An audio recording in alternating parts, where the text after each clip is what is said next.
Bueno, buenas tardes. Les agradecemos mucho que hayan venido. Esta convocatoria que estaba dirigida a los jóvenes, la verdad que es un placer ver tantas caras jóvenes. Para los que no vinieron en los cineforos anteriores, les contamos que, bueno, este es el último, forma parte del ciclo Mario Invita a Pensar, que ya empezamos hace 2 años. Ahora este mes fueron 3. ¿Qué es el terrorismo de Estado? ¿Por qué tarda tanto la justicia? Y ahora las tretas de la impunidad. La idea de este cineforo que teníamos con Mariana era cambiar el enfoque de las otras mesas que hicimos de Mario Invita a Pensar y ver la mirada, la perspectiva de los jóvenes que nacieron en terrorismo de Estado. O sea, en vez de que seamos los testigos de siempre, les queremos dar la voz a los jóvenes y esto es fantástico. Están los jóvenes por la memoria de 33, que después les vamos a dar la palabra y que ya participaron hace 2 años en una de las mesas de Mario Invita a Pensar. Y bueno, vamos a arrancar ahora con una película que hizo Tatiana Magritz, Fiorella Martín y Carolina Subelso, que se llama Memorias de Jóvenes. Y nada mejor que a una de las realizadoras de darle algo la palabra, que no le va a contar toda la película, la va a poner en contexto y después seguimos. Bueno, nos cambiaron un poco los planes. No, iba a empezar Mariana como un poco de contexto de la investigación, pero no pasa nada. Bueno, nosotras somos egresadas de la FIC, de la Facultad de Información y Comunicación. Mariana nos invitó a participar en esta realización audiovisual. Ella tenía una investigación que hizo durante mucho tiempo, muchos años. Fue todo un desafío también porque, bueno, era como tratar de reflejar el trabajo de ella 10-15 minutos en 3-4 meses. Entonces era como todo un desafío a nivel audiovisual porque parece mucho tiempo, pero para filmar, editar y todo lo que conlleva no es tanto tiempo. Entonces, bueno, tratamos de hacer lo mejor que pudimos. Y bueno, quedaron estos 15 minutos de entrevistas y demás. Nosotras aprendimos muchísimo a lo largo de este proceso de trabajo. Y bueno, como en todo audiovisual siempre hay que sacrificar información y sacrificar material, que eso es algo que también nos gusta siempre contar porque no es que lo que esté acá sea lo único y lo más importante, porque tuvimos que dejar cosas afuera, pero en 15 minutos no podíamos poner todo.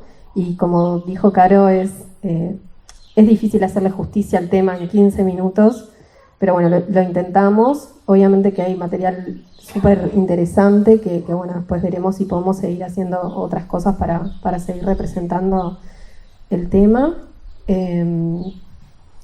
Y bueno, no sé, más o menos por ahí. Después, bueno, capaz que explicarles un poco más a nivel técnico algunas decisiones que tomamos.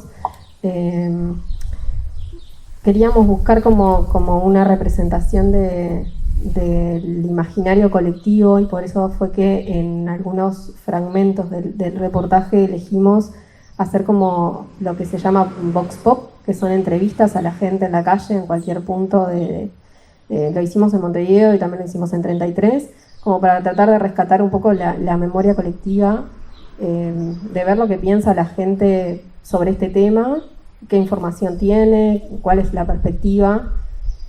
Y obviamente que acá pudimos poner solamente la gente que nos respondió y nos autorizó a poner sus testimonios, pero tuvimos un montón de respuestas negativas y de personas que no quisieron participar o de respuestas que rechazaron de alguna forma poco amigable en algunos casos a responder las preguntas. Que bueno, nos vimos tentadas a ponerlo, pero éticamente no lo podíamos hacer porque realmente representaba como lo que piensa cierta parte de la población sobre el tema y bueno. Y bueno, más o menos por ahí, Mariana.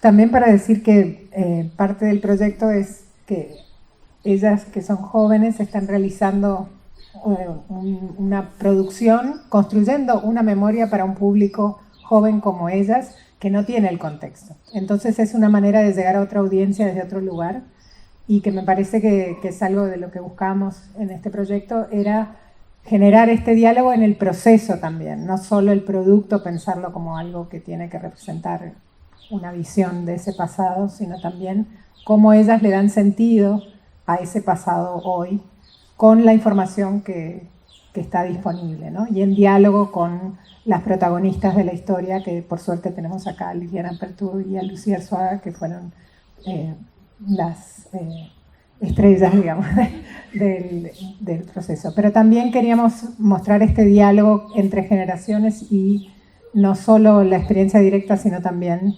quienes militan por este trabajo, y por eso hay otros colectivos que están organizados para recuperar esas memorias que los vamos a ver en la película.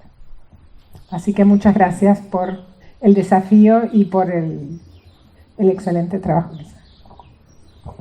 Me quería decir antes de que empiece la película que acá hay unos papelitos y unas lapiceras para que ustedes agarren, escriban lo que quieran, lo que se pregunten, lo que quieran reflexionar, lo que quieran decir, lo que quieran preguntar acá. Los que quieran que esos papelitos después queden afichados adentro, tenemos de los foros anteriores algunas reflexiones.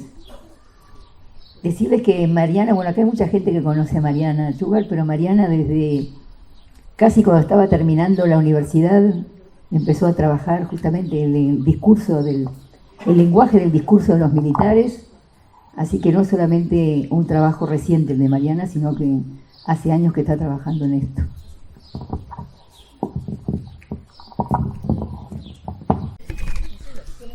Sí, las realizadoras habíamos dicho que quizás después querían decir algo más. Así los espectadores respiramos un poco, ¿no crees? ¿No?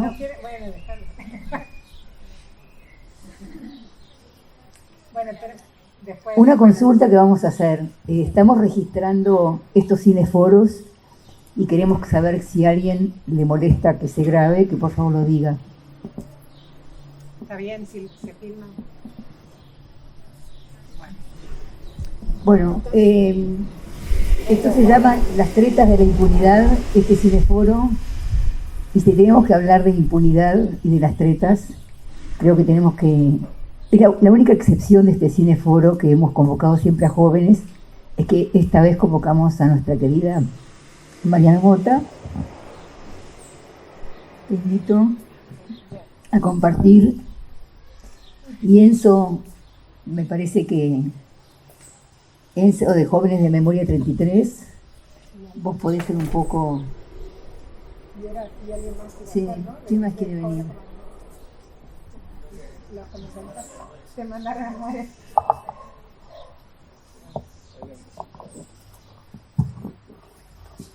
Vamos a armar un conversatorio acá.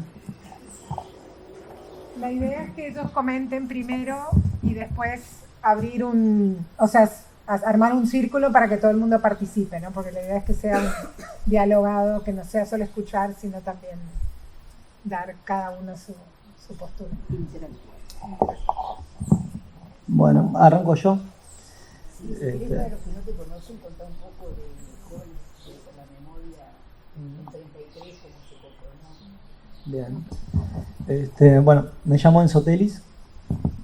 Todo el grupito de ahí es de 33. Y formamos Jóvenes por la Memoria 33, que inicialmente nació en 2015 para hacer por primera vez en 33 la Marcha del Silencio. De ahí en más, año a año la hemos hecho y hemos podido diversificar un poco las actividades del colectivo, poder hacer actividades en el liceo departamental, actividades orientadas a jóvenes del departamento, a transmitir la memoria, los hechos ocurridos en 33. Un poco un factor fundamental que ha estado presente ahí en el colectivo y su relato y su experiencia ha sido algo fundamental, es la experiencia de Liliana y la de los jóvenes del 75.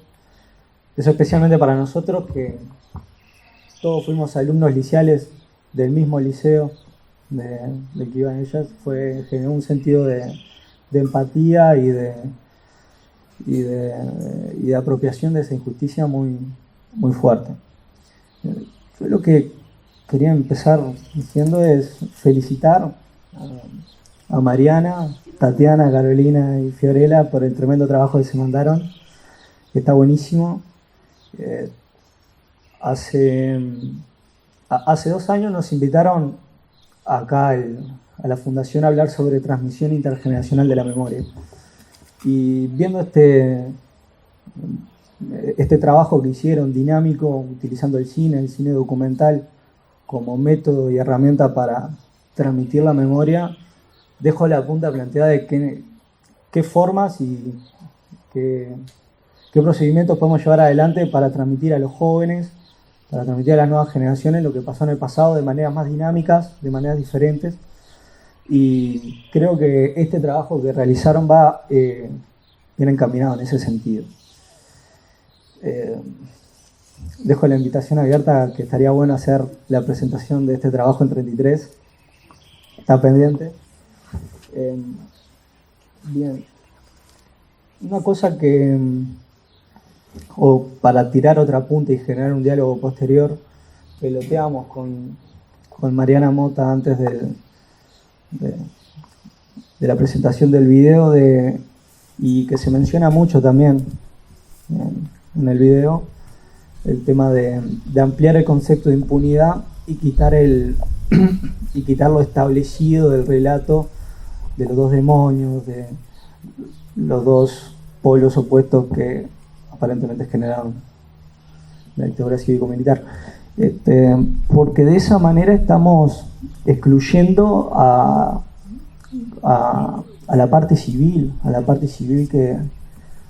que apoyó la dictadura, a la parte civil que tuvo participación, que fue cómplice en muchos sentidos.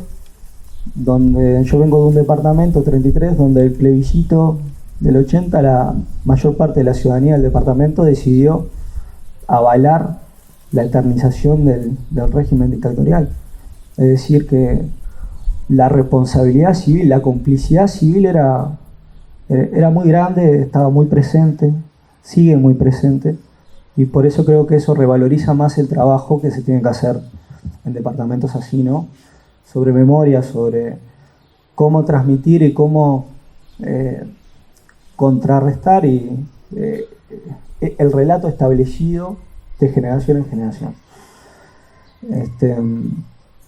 Así que nosotros como colectivo agradecemos naturalmente de que se nos invite y se nos incluyan actividades que trascienden un poco las barreras del departamento.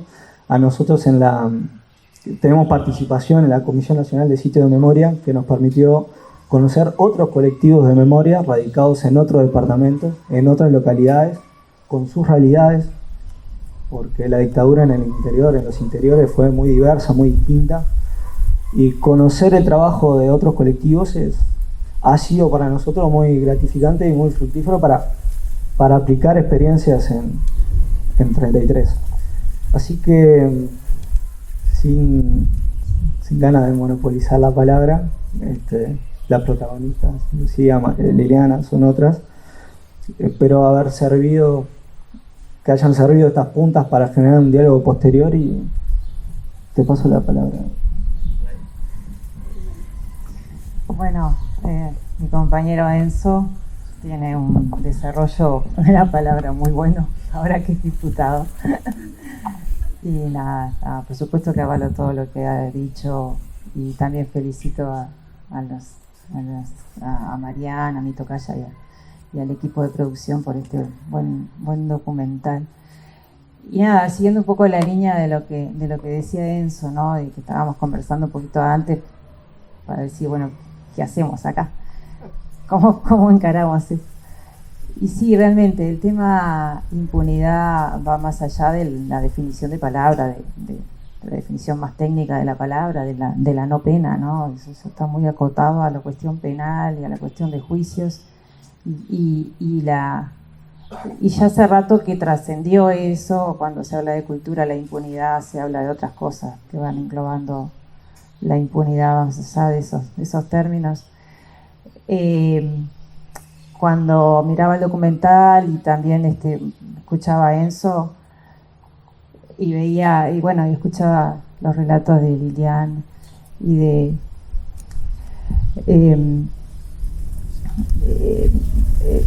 pensar las diferentes juventudes o los diferentes procesos que pasaron según la generación que les tocó a cada uno vivir, ¿no? Entonces, desde quienes sufrieron la cárcel, el exilio, la persecución política,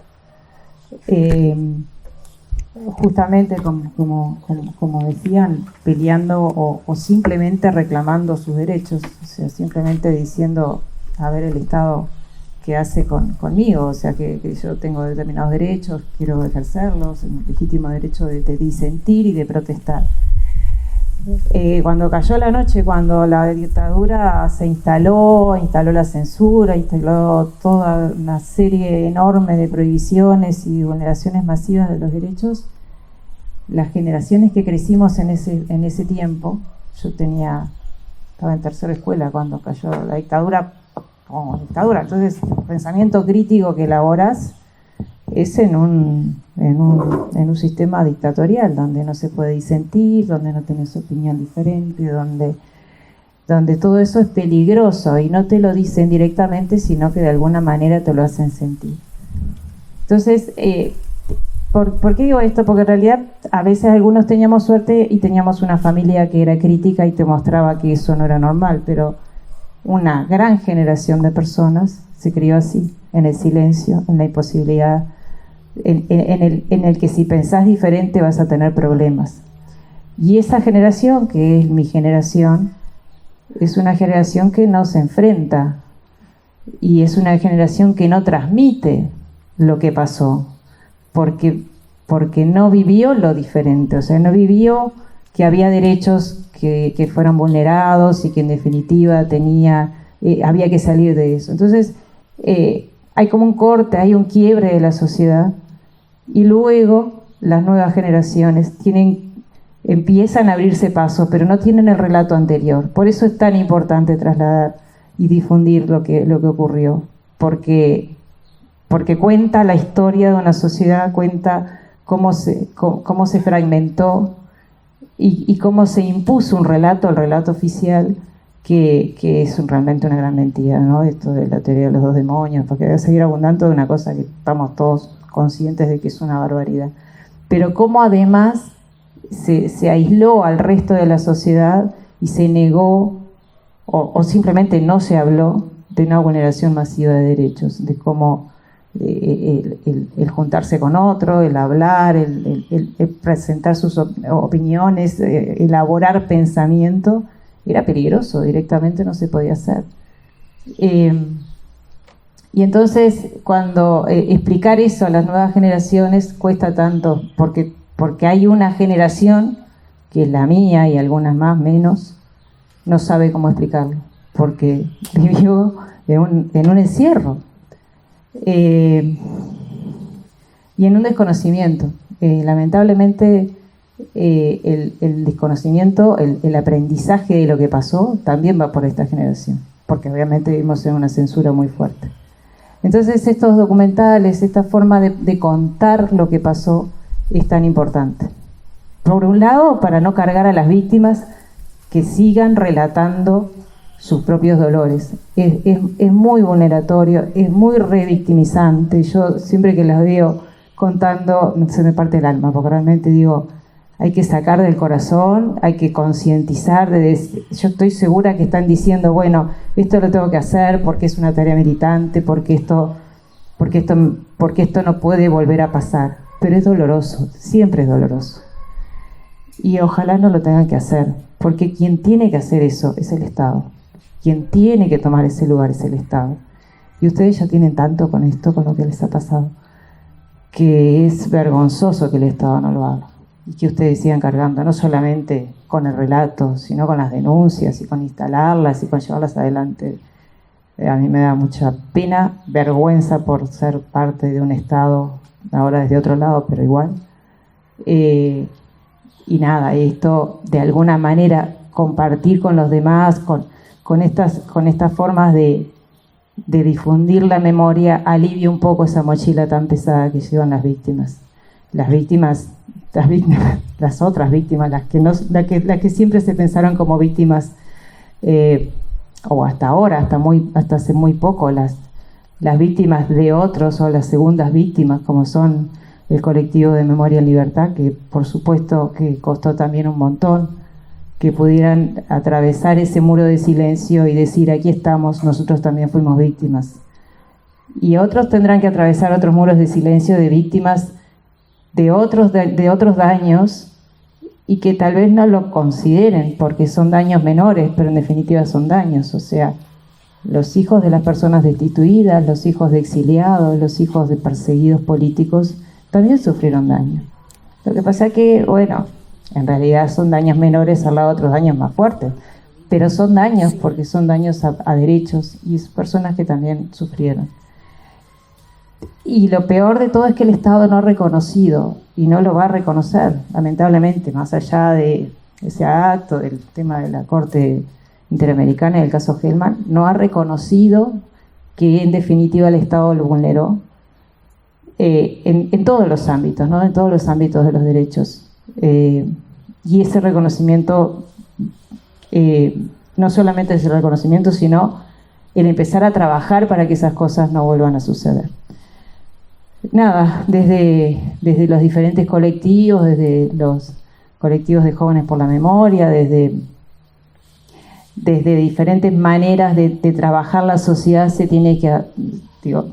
hace presente la memoria, puja por salir y por contarse. Y bueno, y es un deber de todos, ¿no? Es un deber de todos, principalmente de quienes somos parte del Estado con mucho más razón y más obligación. Bueno, tampoco quiero monopolizar la palabra, así que capaz que hay preguntas, opiniones, comentarios. Hacemos esto un poco más participativo. Bueno, yo les propongo que nos juntemos en círculo como así hicimos en los otros 2 cineforos, así estamos más juntos todos. Y agradecerle también a Victoria Sequeira, de Memoria y Libertad, que está acá, de haber venido. ¿Les parece que hagamos un círculo? Así estamos más juntos. Mariana es premio Mario Benedetti del año 14, y no por cualquier cosa. Es porque en el año 13 ella fue removida precisamente en la pelea contra la impunidad desde adentro del aparato del sistema judicial. Yo sé que todos lo sabemos, pero no necesariamente todos. Así que yo quería de alguna manera resaltarlo, porque la pelea contra la impunidad es una pelea multidimensional y cada cual en su lugar, y aquello significó un golpe muy duro que implicó movilizaciones muy importantes, y todavía hoy la criminalización de la protesta sigue siendo algo que aparece. Eso era una primera cosa que queríamos señalar. 2, necesitamos, creo, explicar por qué el terrorismo de Estado no solo continúa, porque el terrorismo de Estado con impunidad es un terrorismo presente, invisibiliza el poder hoy, invisibiliza los factores de poder, y es muy importante reconstruir y dar los porqués. Y los porqués están, un poquito de economía, no se puede. Yo estoy haciendo un poquito de cosas que confronte con la teoría de los 2 demonios, porque la teoría de los 2 demonios funciona en la medida en que tampoco nuestra voz tiene la suficiente fuerza para explicar lo que pasó, y lo que pasó terrible y lo presente obviamente nos pone en el problema de que él nunca más está en cuestión. Digo, y lo estamos viendo, y en el mundo, no acá. Bueno, perdón, ya hablé de vos. Bueno, fui parte de Jóvenes por la Memoria, soy parte, mejor dicho, de Jóvenes por la Memoria, y la verdad estoy orgulloso del trabajo que hicieron, el trabajo que hicieron también ustedes, aunque no pude estar presente, pero bueno, sin embargo me pareció muy lindo el laburo. Me encanta que se haya hecho también un reportaje callejero para ver las distintas visiones que tiene, sobre todo el interior, que como ya dijo Enzo, todavía quedan, y como decía por ahí Sofía también en el documental, que todavía quedan algunas cabezas que están convencidas de una historia que muchos sabemos, sea por las iniciativas de la memoria, por los distintos colectivos o por relatos que vienen de nuestras familias, sabemos que no fue así. Ya nombraron la teoría de los dos demonios, que es, como dicen ustedes, papel fundamental para lo que hoy es la impunidad que seguimos viviendo, ¿verdad? Tienen ese relato marcado, y también lo veíamos en algunos de los comentarios que decían en el documental, como los dos actores, uno era la parte militar, que tenemos que agregarle también a que no fue una dictadura solo militar, y lo tenemos que seguir repitiendo, que no fue una dictadura militar, sino que también fue cívico. Hubo una parte cívica que tuvo gran importancia en esa organización. Y bueno, nada más que decir que para luchar contra esa impunidad seguimos trabajando. Este grupo sigue laburando y va a seguir laburando, estoy seguro, transmitiendo a las distintas generaciones de liceales y luchando porque además se forme una enseñanza más académica sobre toda esta historia, que me parece fundamental, que por ahí sabemos y lo repetimos en las distintas instancias, que vine a las otras dos y me encantaron, que sabemos sobre Guerra Fría, que sabemos sobre el vallismo, que sabemos sobre muchas cosas, pero no sabemos sobre la historia reciente de nuestro país, y hay un relato que está por ahí sin formalizar, se puede decir. Entonces yo estoy seguro que este grupo va a seguir laburando para que se llegue a que, bueno, las futuras generaciones y las generaciones de jóvenes como nosotros sepan la verdad y lleguemos a la justicia.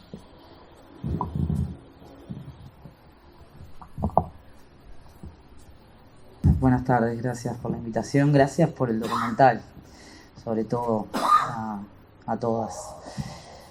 Cosa tan necesaria, ¿no? Recién me fui quedando con la copla de varias cosas que se dijeron, como lo que decía Mariana, que bueno, que este trabajo que hacemos las víctimas directas, el que debe hacerlo es el Estado, pero también en la misma frase dijo que el Estado nunca va a hacerlo. Entonces, eso es lo que nos pasa a las víctimas directas. Si bien es realmente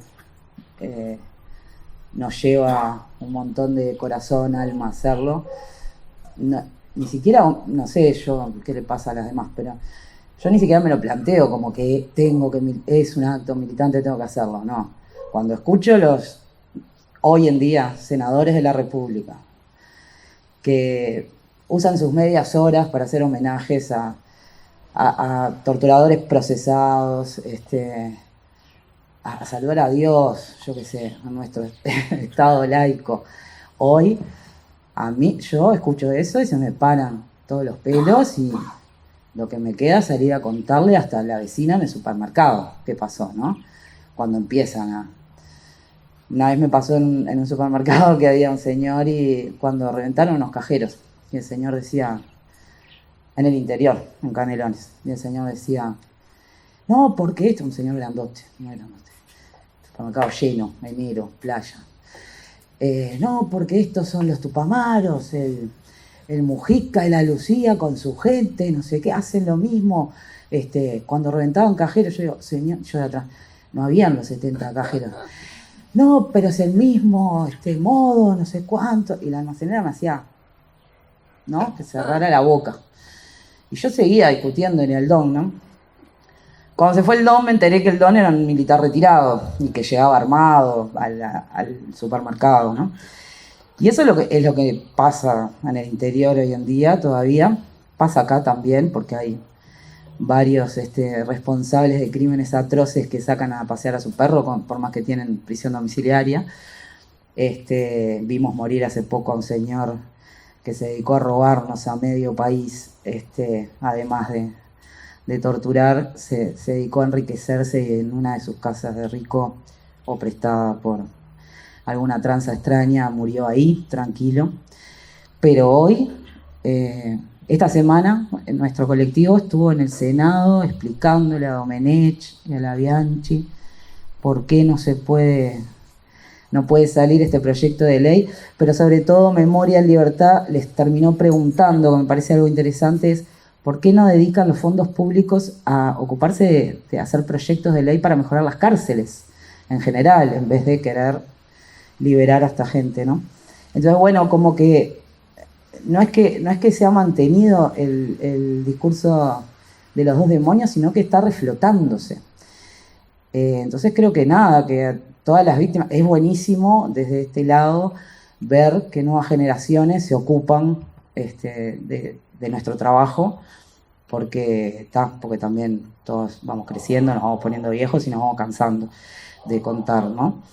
Pero es muy necesario esa transmisión, la aposta, que la agarren las nuevas generaciones, que hayan grupos como Jóvenes por la Memoria en 33, ¿no? Porque hay un gran grupo acá en Montevideo, pero en Montevideo todo es más fácil de hacer, ¿no? Uno pasa más desapercibido. Y hay que ser muy valiente para una ciudad del interior, militar por la memoria, sin haber sido víctima directa, que indirecta fuimos todos. Eso tampoco hay que olvidarse. Y bueno, nada, eso, sumamente agradecida de que continúe esto y nosotros creo que las víctimas vamos a tener que seguir. No nos queda otra. Gracias. ¿Quién va? No. ¿Alguno más? Para las realizadoras. Porque comentaron al comienzo que había mucho material que había quedado que no aparece, ¿no? Que en el corte tuvieron que tomar decisiones. Y bueno, ¿qué se les ocurre? ¿Qué cosas nos quieren contar que no aparece? ¿Qué cosas nuevas se les ocurre que van a hacer? ¿Qué planes tienen? ¿Tienen planes?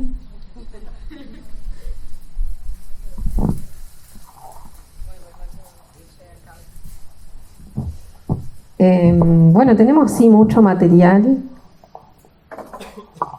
Ahora, por ejemplo, me acuerdo de un momento en el que Liliana estaba leyendo una carta, que ella, revolviendo muchos papeles de su historia, encontró una carta de sus tíos, y ese fue un momento duro en el reportaje también para nosotras. Porque, bueno, no sé, ¿lo puedo contar? Sí, está. No, o sea, es tu historia. Liliana encontró esa carta de sus tíos, que eran, se la mandaban cuando ella estaba presa. Y bueno, ahí Liliana la leyó, tenía como frases muy poéticas. De hecho, tuvimos una discusión de si entraba, si no entraba. Yo la quería dejar, no la querían dejar, bueno, internas. Y al final, bueno, no nos dio el tiempo tampoco de ponerlo, pero bueno, ahí Liliana la leyó y se quebró, y también fue un momento de qué hacemos, y la cámara siguió filmando porque ella lo permitió, sentimos que ella lo estaba permitiendo, y bueno, eso por ejemplo es algo muy fuerte, es un material que con ella tenemos un montón de cosas más que también dejamos por fuera, que en estos 15 minutos no lo podíamos poner, y ahí por ejemplo demuestra lo que le impactó a ella en su vida, el haber estado presa, haber sido torturada y un millón de cosas que nosotros no nos imaginamos. Después, bueno, tenemos, o sea, tratando de contestar la pregunta, tenemos como idea, no sé, ¿lo puedo contar? Ella preguntaba. La idea es como seguir trabajando con este material, porque tenemos mucho material. Pensamos hacer como mini capsulitas, ya sea o por ejes temáticos o por entrevistados o por locaciones. Todavía no lo definimos, no sabemos bien qué vamos a hacer, pero bueno, es como seguirlo desarrollando un poco más y hacer como videos más cortos, pero centrados o en una temática o en una persona que explaye un poco más y que haga un poco más de justicia a todo lo que tenemos que está interesante. Y que bueno, que estaría bueno que no quede archivado ahí, que salga más. Después ahora también recordando un poco la muestra de los cerrillos y eso, que también estaba muy interesante.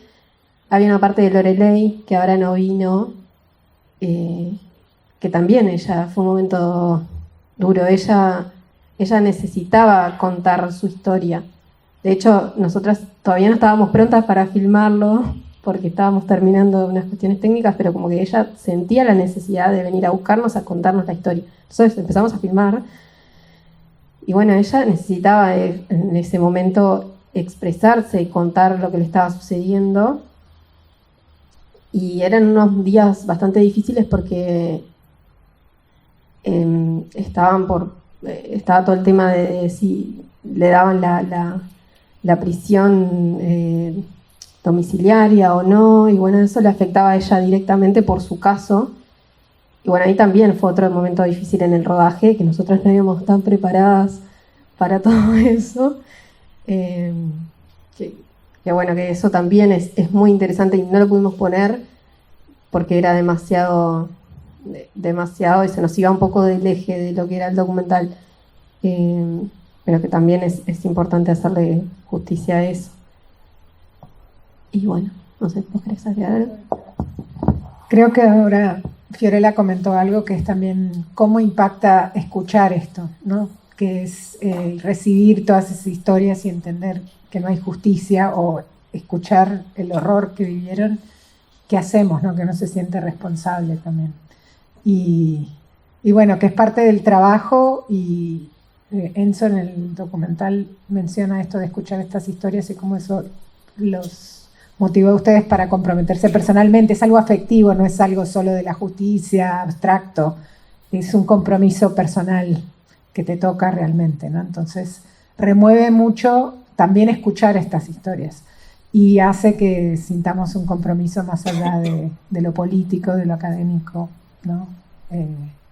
Y bueno, que da esperanza también porque hay sensibilidad todavía en nuestra sociedad, que todos estos horrores se pudieran hacer, pero también hay gente que todavía tiene algo de sensibilidad. También con un poco el tema de material con el que tenemos mucho compromiso, que queremos realmente, o sea, todas esas historias que contaba Fío, que queremos poder, o sea, que más gente las pueda escuchar, pero también están aquellas historias que las respuestas nosotros no queríamos escuchar. Nosotros estuvimos mucho rato en la Rambla, estuvimos mucho rato en pila de lugares esperando que alguien nos respondiera qué era la dictadura para ellos, y hay gente que de verdad fue un poco ofensiva con la respuesta. Y claro, está el tema ese que tipo, ¿qué hacemos? ¿Lo ponemos o no lo ponemos? Y están las respuestas que no están buenas también, pero eso también es parte de la realidad. Entonces, también, ¿qué hacemos con ese material? Y ese material está ahí, existe. De una señora que nos tuvo en Tristán Narvaja como 5 minutos, diciendo que éramos jóvenes y queríamos que pasara la página. Y ¿qué haces con...? O sea, no lo pusimos obviamente, pero no sé, otra señora que también le preguntamos qué era para ella la dictadura, se dio media vuelta y se fue, diciendo que había venido muy amigablemente a la entrevista. Entonces, como que esas cosas también formaron parte del material que está en el documental, que probablemente, obviamente no tenemos los derechos de imagen, pero existe también. Pero pusieron pusimos aparecieron dos ahí. Pusimos los que nos permitieron. esos no firmaron, esas personas firmaron un permiso que nosotros podíamos utilizar. No tienen los derechos de esa gente que... Por No, ejemplo, de la señora de pasar página, no. La Está señora bueno pasar ponerlo página- y no, es que la señora contestar. pasar página fue un viaje porque no nos permitía ni siquiera filmarla. Ah, O sea, caímos con la cámara, yo estaba con la cámara, no podía ni siquiera levantarla porque ya o sea, estaba incluso levantando para hacer un plano general de la feria sí. y ya la señora me decía, no me filmes, Ya. tengo sonido. El sonido sí que estaba abierto, pero siempre hay que grabar el sonido.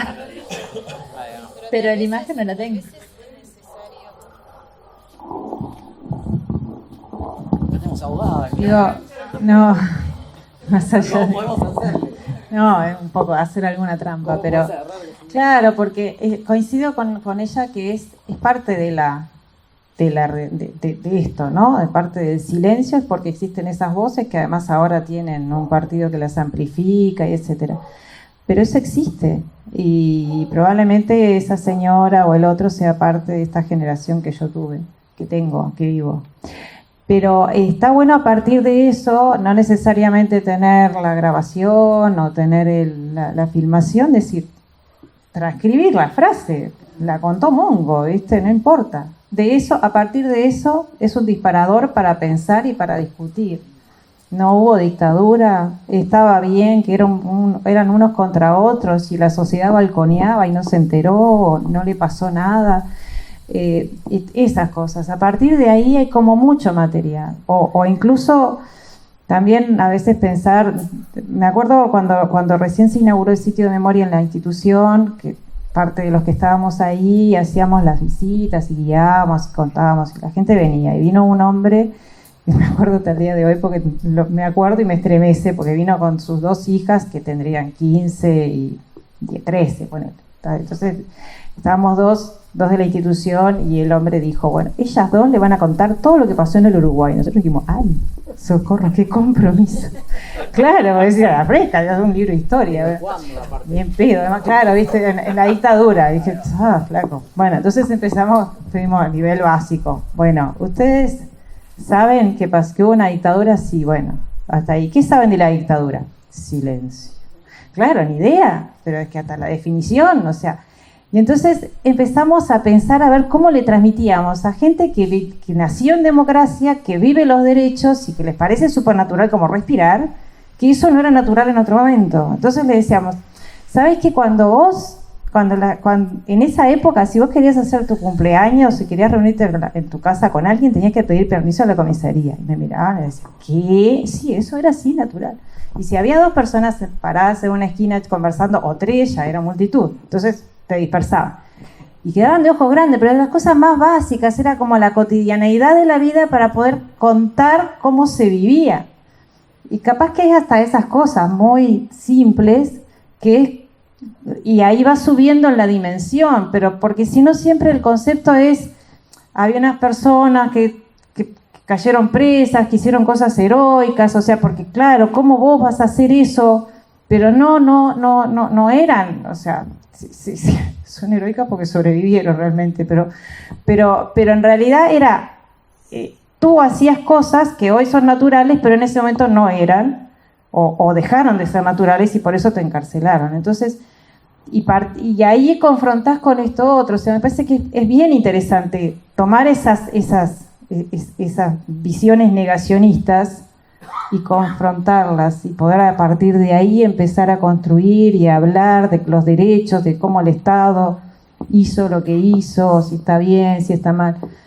Partir de la vida de hoy y ir para atrás. En Argentina hacen procesos así muy interesantes con los jóvenes porque parten de cuestionamientos de actuales, de cuando el Estado, a través de alguno de sus órganos, comete barbaridades, que las sigue cometiendo siempre, porque la dictadura comete muchas barbaridades, pero si no, siempre se manda alguna. Y a partir de ahí empezar a cuestionar cuáles son los roles, cuáles son los derechos, y terminás yendo para atrás hasta la dictadura. Y ahí es como un proceso en donde entendés el pasado a partir de interpretarlo desde el presente. Y me parece que eso es bien válido para que la gente joven pueda entender qué fue lo que ocurrió, porque entre las historias terribles y el hoy es como muy difícil de comprender realmente, porque cómo el Estado llega a ser tan destructor es, bueno, obviamente que es incomprensible, pero para poder entender cómo ha llegado hasta eso y cómo se puede perder, como decía Lilian, ¿no? Realmente se puede perder, no es algo que tenemos los derechos listos, ya está, sigamos hablando de otra cosa. No, se pueden perder tan fácilmente, cuesta tanto recuperarlos. Porque podemos decir, sí, estamos en democracia, etcétera, etcétera, pero ¿cuánto cuesta volver a sentir que esos son tus derechos y que tenés que defenderlos? Siguen existiendo esas otras visiones. Entonces, bueno, que vivan, que existan, pero que existan con, o sea, me banco más uno que piense que la dictadura estuvo bien, porque ideológicamente lo piense, y no que lo piense por ignorancia. Ese es el punto. Y ahí es donde hay que trabajar. Yo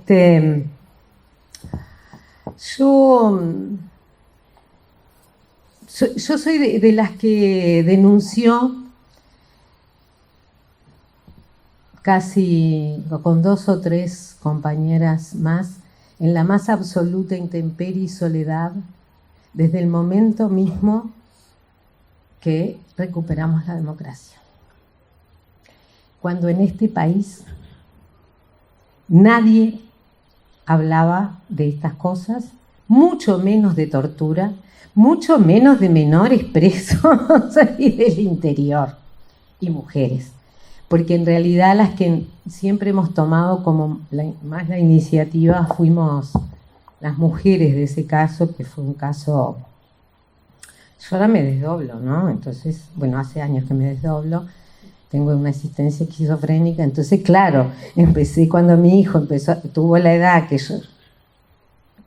Esto es inaudito, esto no puede pasar en ningún país, nunca más.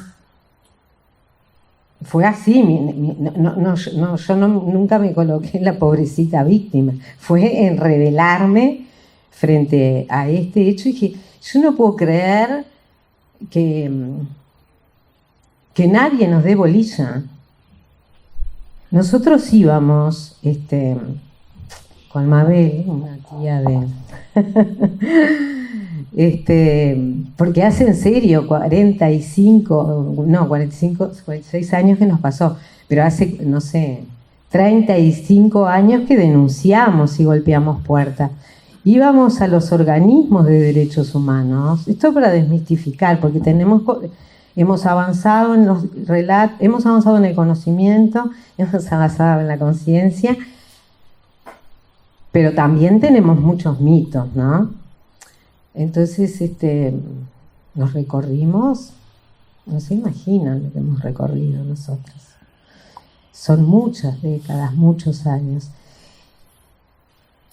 Y gente muy sensible y muy querida y que hizo mucho por las causas. Nos escuchaba, quedaba, yo le veía cómo se les iban agrandando los ojos, así, como, pero no hables más y no me cuentes más, porque no quiero saber más. Esto también es parte de resistir. Porque no fue solo ese acto horroroso, espantoso y que no debe pasar nunca en ninguna parte a nadie. No, fue la reiteración de esto y de que los tuyos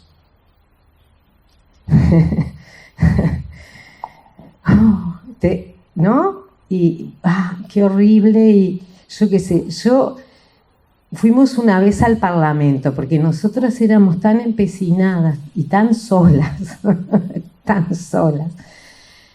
que nos enteramos como en el año 96 iban a ascender en el Parlamento a algunos de nuestros torturadores. Uno de ellos, de los que estaba preso, que después fue preso a Chile, que eran todos jóvenes, al fin aprendieron a torturar con nosotros, ¿no? Bueno, fuimos al Parlamento, a la comisión, a explicar bueno, yo me acuerdo que sí nos recibió un diputado Segovia de Rivera. O sea, es que Ese era un señor grande, era yo soy una eterna agradecida de la gente que me escuchó en esos largos años y me los acuerdo. Y le contamos y le dijimos que no podían darle la venia. Igual se la dieron, obviamente, ¿no? Pero otro legislador también nuestro, Frente Amplista, se largó a llorar y nos dijo: ¿y ustedes qué quieren? Les hacemos un monumento en 33. Y yo quedé tan azorada que esa noche soñé que al lado del monumento de los 33 orientales, ¿viste? Que antes se tenían los nombres, soñé que hacían uno de Portland y con un palito escribían los nombres nuestros al lado, en la Plaza 19 de Abril. Yo cuento esto porque esto es también la historia, esto es la impunidad. Y yo creo también que por lo menos estamos encontrando otro discurso que no es ese armado que teníamos al principio, que obturaba a que la gente se abriera a escuchar tu historia. Yo me di cuenta que eso tan armado de la teoría de los dos demonios, todo así, que está bien, teóricamente, pero en realidad yo quiero que la gente se ponga en mis zapatos, pero no para llorar, así pero sino para entender cómo era esto de la dictadura y cómo nos afectó y cómo nos sigue afectando. Acá, porque también hay hegemonías de relatos y las hubo. Por eso yo que soy del margen, realmente del margen de esta historia, tuve que aprender y también eso, analizar esos relatos construidos y armaditos maravillosos, por gente que yo que le pasaba eso. Me miraba, así se largaba, yo era la cara de no me cuentes más porque no banco más esto, ¿no? Y no le estaba contando, porque de verdad es muy difícil hablar de la tortura. Ya cuando hicimos los testimonios en el juzgado fue horroroso todo eso, ¿no? Pero bueno, entonces, no hay historias de superhéroes ni de... Pero claro, hay relatos hegemónicos, que eso es lo distinto. Por eso yo creo que hay un desafío ahí que yo no tengo ni idea, porque yo ya soy una señora muy grande y no sé construir otras cosas, ¿no? Pero sí sé de construir, soy una mujer muy crítica. Pero de cómo no seguimos esa cosa mecánica, ¿no? Los dos demonios, ¿no? Obtura. La gente que te está escuchando, yo me daba cuenta de eso y empecé a cambiar. Entonces porque yo era una joven, eso, que decía que iba a bailar al club, por supuesto me encantaba bailar y no sé cuánto, pero también luchaba contra la dictadura y por mis derechos, y tenía conciencia y me importaba la gente y estuve dispuesta a jugármela, porque es todo eso también, ¿entienden? No son cosas apartes, somos seres integrales. Y capaz que por eso, porque era sensible, porque pinto, porque me gustaba bailar, porque no sé qué, porque... por eso también luchaba. Y me di cuenta que tenía que luchar, ¿no? Entonces, eso decía, ¿cuál es la forma? Yo creo que hay que encontrar estas formas como mucho más directas y menos acartonadas. Y también romper con los relatos hegemónicos que tenemos. Porque esos relatos son los que construyen eso que dice la gente en la Rambla. Habían unos revolucionarios que en general son varones grandes, ¿no? Importantes, así. Igual que los otros que estaban del otro lado, ¿no? Los milicos y los civiles, así. Bueno, no, éramos la gente común que enfrentaba eso, que luchaba contra eso y que en realidad Yo le voy a decir, yo tengo muchas polémicas en las redes, yo soy muy activa en las redes, deconstruyendo estos discursos. Yo les voy a decir, a mí no se meten, por supuesto, fachos, trolls y milicos a discutir. No pueden discutirme. Porque yo no les hago de los dos demonios y no sé qué. Yo hablo de estas llanesas. Sí, pero yo iba al liceo de 33, me pasó tal cosa. No tengo ningún relato construido. Entonces, sí, no, porque tiraban, yo tenía, mi hermana tenía 13 años. Sí, tirábamos con onda porque éramos insoportables en los montes del Cerval a matar pájaros, horrible lo que hacíamos. Pero era la única arma. Entonces, es esto también. Yo creo que ahora sí, y gracias a las nuevas generaciones y a la preocupación de Mariana y a ese proyecto de Sujeta a Sujetada que me parece que colocó desde otro lugar estos relatos, porque también para nosotros, las presas, los presos, también hay relatos construidos que son como hegemónicos. Vieron que estoy contra las hegemonías, tremendo. Sí, yo estoy en dos causas, en la de la Dirección Nacional de Información e Inteligencia y en otra causa que no tiene que ver con la niñez, que es de las 28 mujeres que denunciamos por abuso sexual. Yo creo que, no quería decir algo por todo este tema de las víctimas, que yo en realidad, yo no me considero a mí misma una víctima, yo me considero una mujer militante política y gremial, y esto de contar lo que pasó forma parte de la militancia y a lo que yo estoy obligada a hacer, digamos, ¿no? Es cierto, siempre decían, bueno, cuando hacer la denuncia es sanador, y más o menos es sanador, es muy removedor también, ¿no? Pero, y también salir, exponerte, es removedor y a veces es difícil, y a veces vos no querés dañar a tus hijas, y a veces te cuesta decir públicamente lo que pasó, ¿no? También es cierto lo que dice Liliana, que durante mucho tiempo tampoco nos quisieron escuchar, ¿no? Era empezar a hablar y no hables de eso que te hace mal, ¿no? Que no nos permitieron hablar, bueno, por cariño, por amor y por eso, porque no podían tolerar lo que había pasado, ¿no? Pero que yo creo que el conocimiento de que toda la sociedad sepa de verdad lo que pasó no es una garantía para que no vuelva a pasar, porque puede volver a pasar igual, puede volver a venir la dictadura, podemos perder la democracia, los derechos, las libertades, pero ayudaría, ¿no? Pero además de eso como que logramos que toda la sociedad entienda que lo que pasó, que eso nos pasó a todos los uruguayos, y nos libera un poco del papel de víctima, porque lo que yo no quiero ser es una víctima pasiva, acá está pobrecita, ¿no? De ninguna manera. Nos libera de ese papel y además nos permite vivir en una sociedad mejor. Para nosotros y para nuestra familia, que es eso, y para nuestros amigos, para todos los uruguayos, ¿no? Que eso es lo que me parece que tiene que ser el legado nuestro, tratar de vivir en un país mejor y en una sociedad mejor. Y que eso ayudamos construyendo una historia verdadera de los hechos, ¿no? Yo siempre me acuerdo de un hecho muy banal, que yo soy pediatra, y trabajé 25 años en el SEM, en la ambulancia, y no sé, sería el año 2000 y poco, y un día íbamos a hacer llamados y pasamos por la puerta del penal de Punta de Rieles. Yo nunca había vuelto al penal, ¿no? Entonces yo le dije al chofer, pará, que este es el penal. ¿Lo qué? Me decía, pará, que es el penal. Paró, y yo me bajé, y empecé a recorrer, ¿no me pones ahí?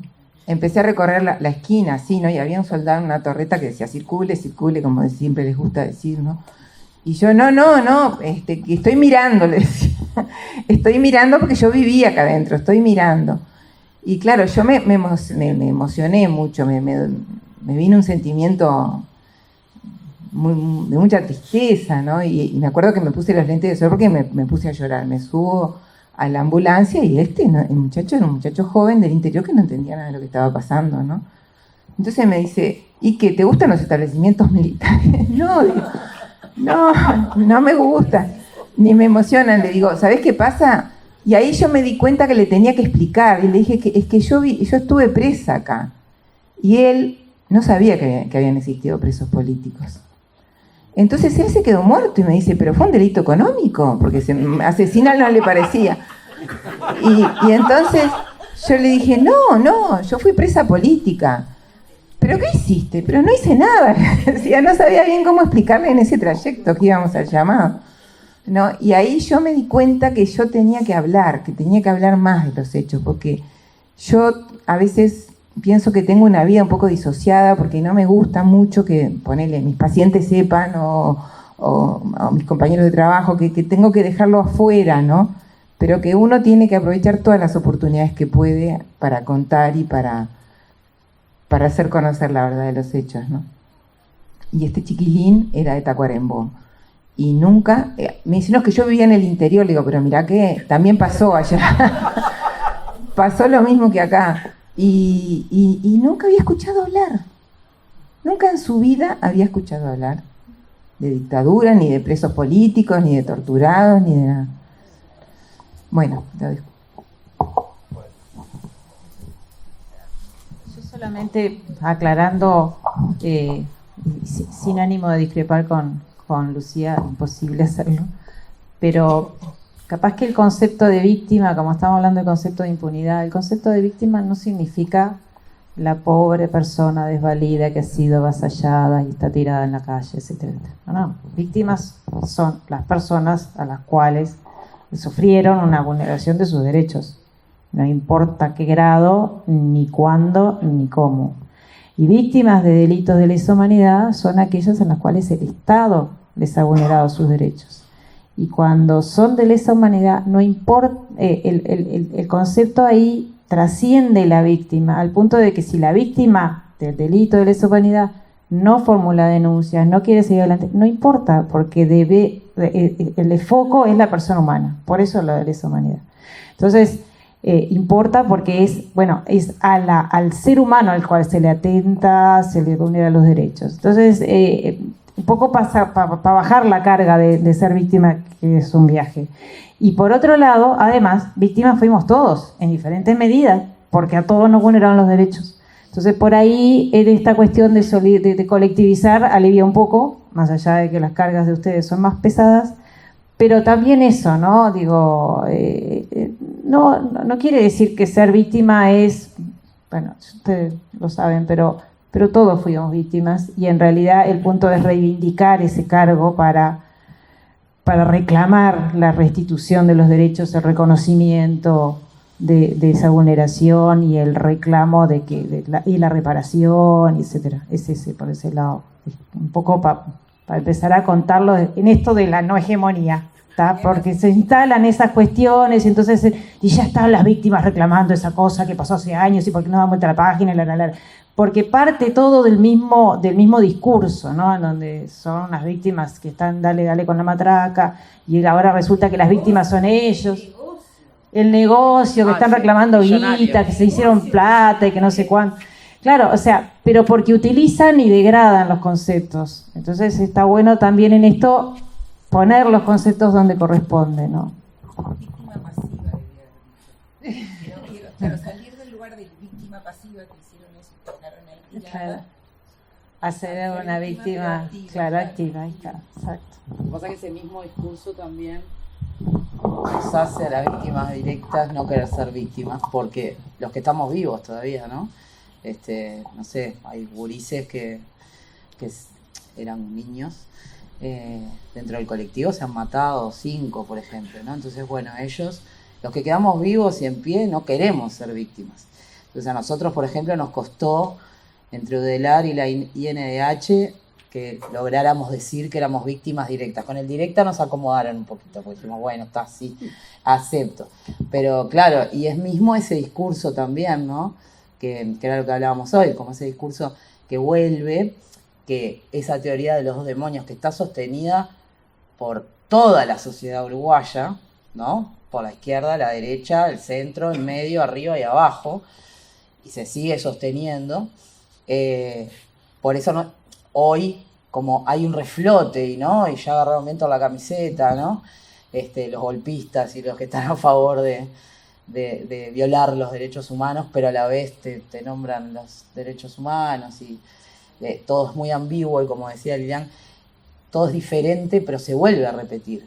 Yo, o sea, tengo 45 años y siento un tufillo a que esto se está volviendo a repetir ya, cuando hay, ¿no? Como hablábamos hoy, cuando se le siguen haciendo homenajes a los torturadores que están ya condenados, ¿no? O que seguimos con el discurso de presuntos infractores, o como el Foro de Montevideo, faltas a las torturas, al asesinato, a la desaparición, estamos llamando faltas, ¿no? Entonces, y cuando pasa eso, que estamos gobernados ahora mismo por gente que recibe a unos y no a otros, ¿no? A los hijos de presos políticos hay ahora. Yo me acabo de enterar. Claro, que hay hijos de los de Domingo Arena, se llaman así, y entonces... Pero no como en Argentina. No. Pero ayer un amigo de toda la vida, él estuvo exiliado, me dijo algo que está bueno, que además nosotros tenemos una condición de no darnos cuenta cuando ganamos determinadas batallas, ¿no? Y había toda una campaña del lado de las familias y el Foro de Montevideo y todo eso, que habían memes y de todo, por una Navidad sin presos políticos, refiriéndose a ellos. Y bueno, ayer o antes de ayer, cuando anunciaron que hasta después del referéndum esto no se va a seguir tratando, acabamos, todos nosotros, la sociedad civil que marchó, que fuimos a la puerta cuando fue la Mercedes Vigil a ver al presidente, los que hacemos videos, spots, pastillas, los documentalistas, todos nosotros acabamos de ganar una batalla muy importante, que los señores van a pasar Navidad y fin de año en Domingo Arena seguro, después de marzo vemos, pero bueno, son pequeños pasos en este camino que es súper importante. No quería hablar yo. Es una enorme emoción tener mis hijos acá, tener mis referentes acá. Sin ellos, sin la juventud del 75, muchísimos olimareños estaríamos no sé dónde, porque son caminos que uno va decidiendo y te cambian para toda la vida. Mi familia no fue una familia crítica con la dictadura, pero y tampoco leímos a Marx, ni a Lenin, ni a Trotsky, ni a nadie. Simplemente vimos las amigas, los amigos que bailaban con nosotros en los boliches y nos gustaba el rock and roll y yo qué sé, y queríamos ser hippies quizás y usábamos zapatos de plataforma y nos gustaba Diane Lenoir y escuchar en aquel tipo hermoso de musicación. Era un acto de resistencia quizás también. Escuchar a Fernando Cabrera, que ahora también nos vamos a verlo, ahora a las 9, un poco de la disculpa. Queda horrible decir que dejamos esto tan importante, tan simbólico, Estamos a 10 minutos y vinimos de lejos. Mi hijo vive en Colombia, se vuelve y es fanático de Fernando y mil disculpas por tener que irnos, que era espantoso, pero muchísimas gracias. Es orgullo para los dos lados, ¿no?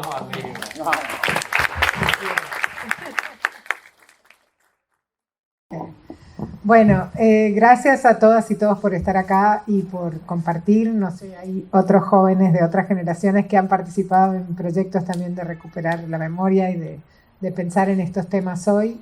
Creo que estas instancias permiten que más gente escuche, aprenda y se comprometa para seguir replicando en otros lugares. Y la idea es que, bueno, terminó este ciclo, pero vamos a empezar otros el año que viene. Así que quienes estén interesadas o interesados se pueden sumar. Pensamos ir a 33 y también quizás a otros lugares para generar este tipo de conversaciones que hacen que todos sigamos pensando y transformando esta cultura de la impunidad para poder cambiar. Así que muchas gracias a todas y todos y en particular a las realizadoras que se mandaron trabajo excelente. Y a las actrices, por supuesto, no son actrices, es documental. Son las actoras, protagonistas de la historia que compartieron nuevamente, como dijo Mariana, otra vez su historia y que, bueno, muchas gracias. Y quedó mucho por fuera y vamos a tener que seguir buscando maneras de compartirlo. Así que gracias a todos.